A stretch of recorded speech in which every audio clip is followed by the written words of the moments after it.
अस्सलामु अलैकुम रहमतुल्लाहि व बरकातहू। मोअज़्ज़िज़ नाज़रीन, आज की अच्छी बात यह है कि माशा अल्लाह मुश्किल वक्त में दोस्त की खामोशी धोखा देने के बराबर होती है। शुक्रिया मेरा चैनल देखने के लिए। आप इसे ज़्यादा से ज़्यादा सब्सक्राइब करें।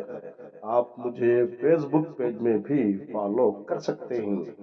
कुछ अशार पेश करता हूँ, काबिल कबूल हो माशा अल्लाह। जो निभा ना सकूं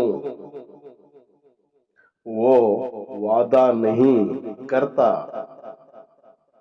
मैं बात अपनी औकात से ज्यादा नहीं करता। भले तमन्ना रखता हूँ आसमान छूने की, आसमान छूने की, मगर किसी को गिराने का इरादा नहीं रखता, इरादा नहीं रखता।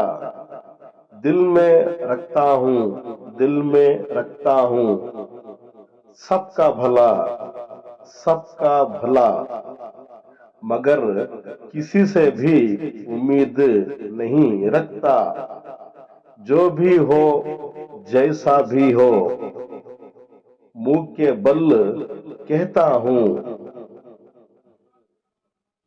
सर झुकाना सबके आगे ये मुझे मंजूर नहीं होता। रिश्ते निभाना मेरे खून में है, हर किसी से बेवफाई नहीं करता। आज के लिए इतना ही बस, कल फिर मिलेंगे। तब तक के लिए अलविदा, अल्लाह हाफिज।